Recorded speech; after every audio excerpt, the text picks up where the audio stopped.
इस वक्त हम घोसी में मौजूद हैं और आप देख रहे हैं दोहरी टाइम टीवी। लगातार हमारी कवरेज जारी रहती है और इसी बीच हमारे साथ में उपचुनाव के प्रत्याशी सपा से सुधाकर सिंह मौजूद हैं।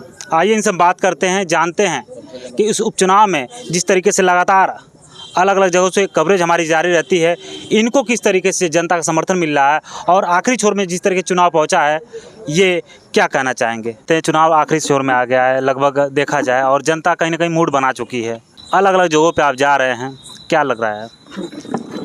ये जनता आगे है, हम पीछे हैं।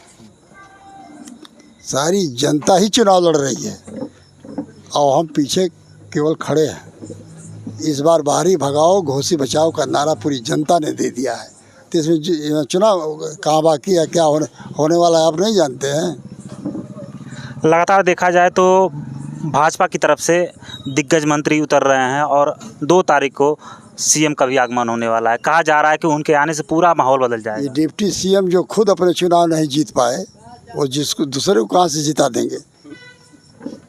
आप खुद जान जाइए, जो अपने नहीं जीत पाए वो दूसरे को क्या जितवा देगा भाई। वो तो कह रहे हैं कि सपा समाजवादी पार्टी है, उनका कोई भविष्य नहीं, डूबता हुआ सूरज है, जो उसको कोई वोट देगा समझिए अपना वोट बर्बाद करेगा। वो तो यहाँ तक कहा है, आड़ में कह रहे हैं कि योगी जी हरवा रहे हैं। योगी जी तो आ रहे हैं 2 तारीख को। वो तो इन लोगों का प्रचार ही क्या है, तो उनके खिलाफ भी प्रचार कर रहे हैं। तो हम क्या आप रोक देंगे? ये हमारे साथ विधायक रहे हैं, इनको खूब मेरे बगल में ही रहते थे। मैं खूब जानता हूँ, जो अपने नहीं जीत सकता वो दूसरे को जिता नहीं सकता। क्या आप जहाँ बैठे हैं, यही पूरे प्रदेश में ब्लॉक है जहाँ विरोध ब्लॉक प्रमुख हुआ है, यहाँ किसी ने पर्चा दाखिल नहीं किया। यह जनता का प्यार है। क्या आपने जनता के बीच में किया है? मैं घोसी से भी विधायक रहा हूँ, मऊ से भी विधायक रहा, मधुबन से भी रहा हूँ। एक ईंटा न मधुबन में लोग रखवाए, न एक ईंटा घोसी में रखवाए। मधुबन में 300 करोड़ का वो पुल घाघरा पर हमारे ही ज़माने में बना है और सारा विकास हमने वहाँ किया था। और घोसी में 100 बेड का अस्पताल टड़ियाओं के सामने आपके मौजूद है, देखे होंगे। सारी सड़कों को अब जो हम बनवा के गए हैं, ये गिट्टी आज तक नहीं गिरा पाए। और पॉलिटेक्निक किसी पूर्वांचल की विधानसभा में नहीं है, मऊ में सरकारी है। जाके पॉलिटेक्निक पिवा में देख लीजिए, ITI देख लीजिए। चीनी मिल का वो 400 करोड़ का बना है। पावर हाउस घोसी में मैंने बनवाया है। ये लोग ये तो बेचारे रात को रहते नहीं जानते, एक बल्ब तक नहीं लगवाए हैं। इनको वोट मांगने का क्या अधिकार है? क्योंकि इसके पहले आप ही के पार्टी से थे और उनका कहना ये था कि विधायक रहते हुए काम नहीं हो पा रहा था, अगर अब की बार हम जीतेंगे तो मंत्री बनेंगे और घोसी का पूरा चौतरफा विकास करेंगे। मंत्री नहीं रहे हैं, ये कैबिनेट मंत्री रह चुके हैं। यहाँ की जनता उनका विकास देख चुकी है। अब क्या करेंगे? जब सब चीज़ देख लिया, लोकसभा देख लिया, राज्यसभा देख लिया, मंत्री देख लिया, तो अब क्या दिखाना चाहते हैं? विधान परिषद ही बाकी नहीं, विधान परिषद भी रहे हैं, तो ये क्या बाकी है जो घोसी को दिखाना चाहते हैं? ये 16 महीने में अपनी शक्ल तो कभी एक दिन दिखाए नहीं। विकास की बात तो अलग करिए। एक और बात निकल के आ रही है, ओम प्रकाश और उनके कहीं ना कहीं बेटे लगातार इस घोसी में घूम रहे हैं और कह रहे हैं कि जो पिछड़ों का हक है, जो राजभर समाज का हक है, वो भाजपा दिलाने का काम करेगी, सपा का कोई यहाँ पे रोल नहीं रहेगा। उनके विषय में मैं कोई बात नहीं कहूँगा। जो भी यदि वो नेता हैं तो हम बता दिए ना कि अंदर से हम भी कुछ चाहते हैं, अंदर से आते हैं। कह रहे हैं बाहरी भगाओ घर का लाओ, ये क्या मैटर है?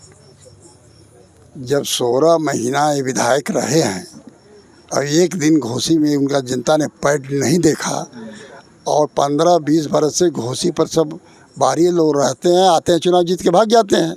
तो इस बार पूरे घोसी का नारा है कि बाहरी भगाओ घोसी बचाओ। नहीं, वहीं पे कुछ लोग कह रहे हैं कि यहाँ हमको दारा को नहीं देखना है, हम योगी मोदी को देख के उनको जिताने का काम करेंगे। ये तो योगी के खिलाफ खुदे उल्टा बोल रहे हैं सब, जो आए हैं सब। ये तो खुद उनके खिलाफ प्रचार कर रहे हैं सब।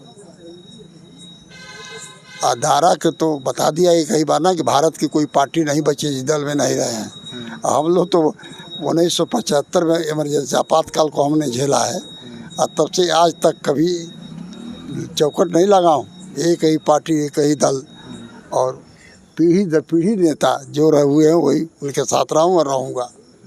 समय बदल गया है, कहा जाता है कि समय के साथ चीज़ें परिवर्तित होती है, तो क्या पता आने वाले समय में सुधाकर सिंह भी ने बदल जाएं। आज ले नहीं बदला तो अभी वक्त है बदलने का।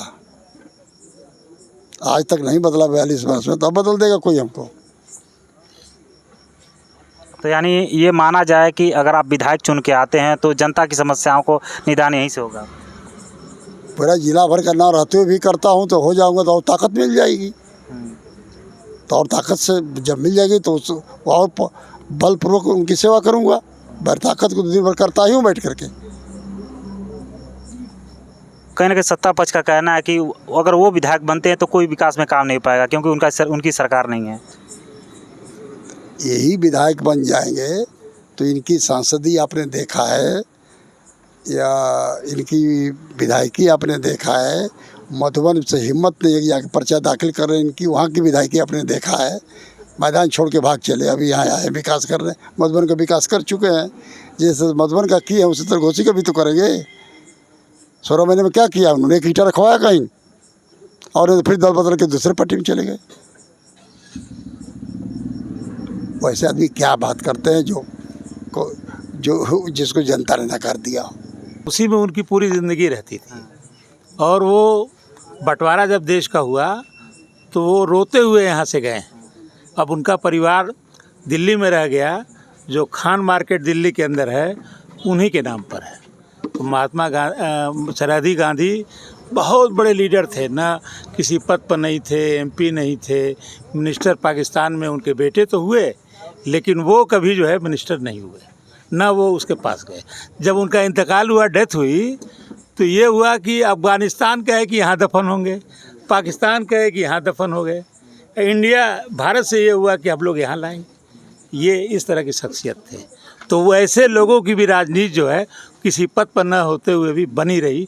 विधायक जी यही कह रहे हैं। तो ये आप जो पूछना है जनता से पूछिए, काहे कि हम लोगों को आप देख सकते हैं लगातार जो बातें चलती रही हैं, इससे ये स्पष्ट होता है कि सुधाकर सिंह निश्चिंत हो गए हैं। इनको लगता है कि जनता हमारे साथ है और ये बात तभी तय होगी 5 सितंबर को। आप हमारे साथ बने रहिएगा, देखते रहिए द्वारिश टाइम टीवी। मिलते हैं एक नए वीडियो में, तब तक के लिए जय हिंद।